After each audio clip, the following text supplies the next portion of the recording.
America और Venezuela के बीच जो वॉर है उसका खतरा बना हुआ है। लगातार ये बादल जो है खतरे के मंडरा रहे। कैरिबियन सागर में अमेरिका ने ड्रग्स वेनेजुएला की एक और बोट को पकड़ा और उड़ा दिया। अमेरिका का दावा ये कि इस बोट से ड्रग की तस्करी का काम धड़ल्ले से जारी था। वेनेजुएला से बढ़ते तनाव के बीच अमेरिका कैरिबियन सागर में अपनी धाक जमाता नजर आ रहा है। कैरिबियन सागर में ट्रंप की सेना ने वेनेजुएला की एक और बोट को टारगेट कर ब्लास्ट कर दिया। अमेरिका का दावा है कि इस बोट से ड्रग तस्करी हो रही थी। ट्रंप प्रशासन ने कैरिबियन सागर में अब तक कम से कम 17 बार हमले किए।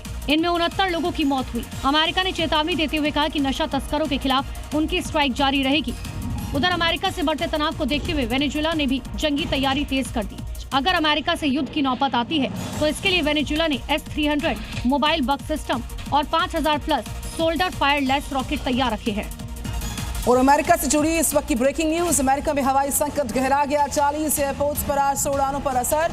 800 उड़ानें बंद। शटडाउन के असर से परेशानियां काफी बढ़ गई हैं। बगैर सैलरी काम करने को मजबूर हैं एजेंट्स। यूएस के इतिहास का ये सबसे बड़ा, सबसे लंबा शटडाउन है। संकट जो है गहराता अमेरिका में हवाई संकट जो गहरा रहा है उसकी अब तस्वीर सामने आ रही है। लगातार फ्लाइट डीलेज हैं, फ्लाइट कैंसिल हो रही हैं। दरअसल लोग बिना सैलरी काम करने को मजबूर हैं।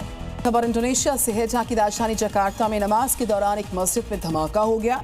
इस हादसे में 50 से ज्यादा लोग जख्मी हुए। पुलिस ने घटनास्थल से हथियारों को बरामद किया। धमाका जकार्ता के एक स्कूल के अंदर बनी मस्जिद में हुआ, जो कितना भयंकर था कि स्कूल की इमारत हिलने लगी। धमाके के बाद अफरा तफरी मच गई। बच्चे अपनी जान बचाने के लिए इधर उधर भागने लगे।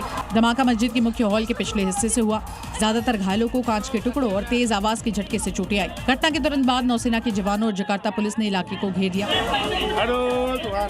पुलिस को घटनास्थल के पास से कुछ संदिग्ध सामान मिले हैं, जिसमें हाथ से बनाए गए IED, एक रिमोट कंट्रोल और एयर सॉफ्ट और रिवॉल्वर जैसी बंदूकें शामिल हैं। इस हादसे में 50 से ज्यादा लोग घायल हुए, जिन्हें अस्पताल में भर्ती कराया गया है। इस्राएल की सेना ने हमास के आतंकियों को मौत के घाट उतारने के लिए एक ऐसा चक्रव्यूह रचा कि सुरंग से बाहर निकलना तो दूर, उनको अपनी जान से हाथ धोना पड़ गया। क्योंकि जिन सुरंगों में हमास के आतंकियों ने अपने ठिकाने बनाए थे, वहां पर IDF ने सीमेंट भर दिया था।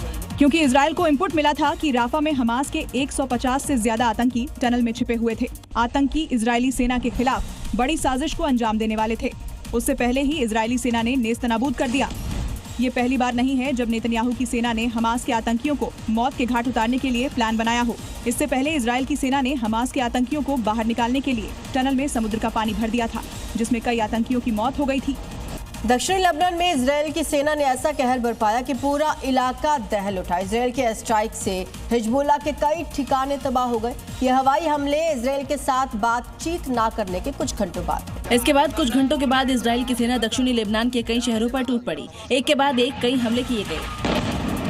नेतन्याहू की सेना का अटैक इतना भीषण था कि शहर में जोरदार धमाके होते सुनाई दिए, जिससे पूरा इलाका गूंज उठा। यही नहीं, इजराइल की एयर स्ट्राइक से हिजबुल्लाह के कई ठिकानों से आग निकलती दिखाई दी, जिसे देखकर ऐसा लगा मानो कोई ज्वालामुखी फटा हो। इजराइल ने आरोप लगाया कि सीज फायर के 1 साल बाद हिजबुल्लाह खुद को मजबूत करने में लगा है। इसलिए नेतन्याहू की सेना ने हिजबुल्लाह के ठिकानों पर एयर स्ट्राइक की।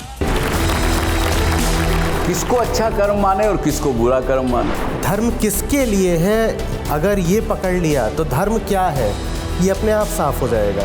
क्या आप भी सहमत हैं कि कर्म ही धर्म है? ये परंपराएं, ये रस्मों रिवाज, इनका धर्म से दूर दूर तक कोई लेना देना नहीं है। आचार्य जी, ये इतना अंतर्द्वंद क्यों?